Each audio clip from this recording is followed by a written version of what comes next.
So you see a lot in the space, and you have been a part of really large acquisitions, really large investments, all the way down to small ones, right? What are the biggest opportunities you see in the marketplace? Is it, certain online companies? Is it a lot of the local service, brick and mortar type businesses? Where do you see some of the biggest opportunities just kind of across the space?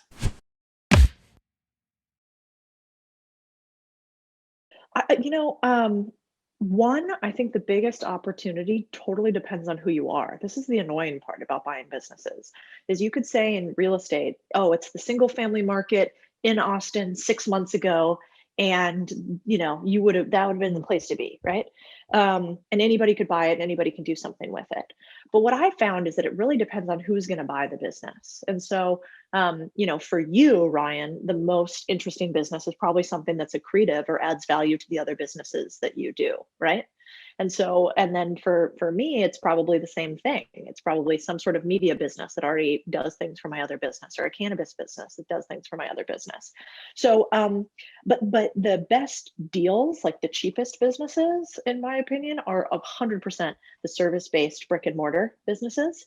And quite honestly, I mean, I helped this one of our UA members, Brittany. She owns a gym, and I guess it's not a gym. Yeah, it's a gym. It's like one of those women focused workout gyms. Like they have classes only. It's cool. It's got like pink everywhere. Oh yeah, I've seen those before. I've never been to one because I'm not allowed in. But yeah, I know what you're talking about.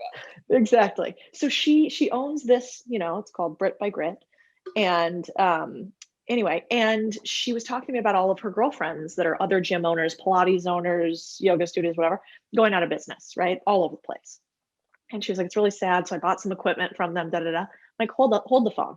I'm like, did they sell their business? She's like, no, no, Codie, they went bankrupt. Like, keep up. And I'm like, no, no, no, you keep up. Wait a second. I'm like, this is a huge opportunity, because every time a business owner goes out of business and just goes like this to it, which is what the podcast production guy was going to do, they're losing massive value, because if nothing else, you have an email list of subscribers, right? Worth something. If nothing else, you have employees or acqui-hires for somebody else. If nothing else, you potentially even have recurring revenue that you're giving up, or current revenue that you're giving up. It's just not enough to offset what you have at this moment. So there's this opportunity, I think, that's huge with businesses that have just gone under, or businesses that are about to go under. And so what I walked through with her was a template to reach out to all of these owners who had gone under or were about to, and say like, hey, I really feel for you. I want to do something to give you sort of an annuity, some cash flow continuously after your business sort of, has had its last days. So what I'd love to do is, why don't we do an affiliate deal or a revenue share deal where I essentially buy your business through revenue? And you can email all of your customers, tell them to come over to our store. We can host a couple of classes with you there. And all of the clients that come over to us on a monthly subscription basis will pay you out over 12 to 18 months on it. And we'll do the same thing with all of your instructors. And so just like that, she's able to pick up another $200,000, $300,000 in revenue off of 4 businesses that have gone under, and essentially buy them, but only using a revenue share. So if I was listening to this out there, that's what I'd be trying to do in any brick and mortar.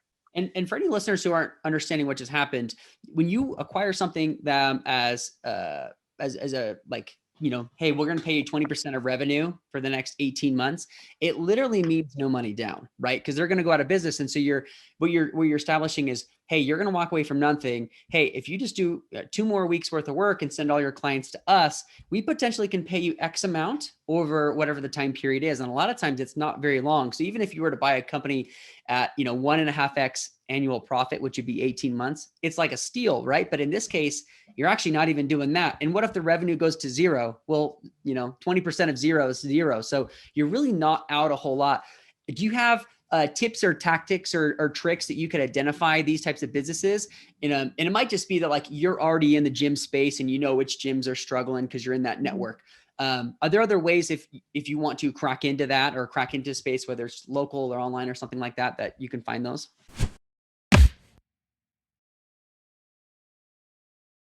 Yeah, well, 60% of businesses on Yelp have closed.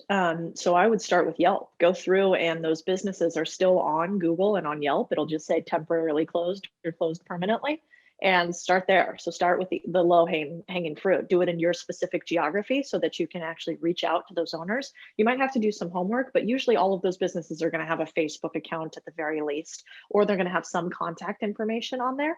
And what I would do is I would reach out to them. I mean, if you really don't want the risk of owning your own business, you could always just arbitrage between businesses that exist and ones that don't.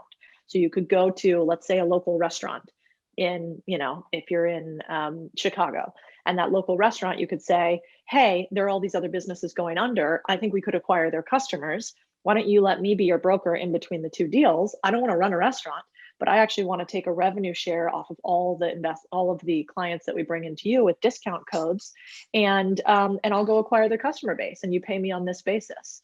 So like that would be one way to acquire a revenue share of a business. And then you'd go, so if you have Ryan, I don't know, Ryan's Thai food in Chicago, and then I say Ryan's Thai food, I'm going to go to 6 other restaurants and try to get their email list. And because everything's bought online today anyways, nobody's going into restaurants, you'll be able to track every single order that you get from these individuals with this discount code. I don't see why that wouldn't be interesting or work. And then if you actually want to take over the business, which is where the real money is, as opposed to the low risk short game, then I would just be reaching out to them individually. And instead of trying to transfer their users to somebody else, try to get the email list and transfer whatever the business was to online. And that, I think, is a really interesting play. Yeah, that's really fascinating. I love just starting with Yelp because it's very public. The data is out there of who is struggling and who's not.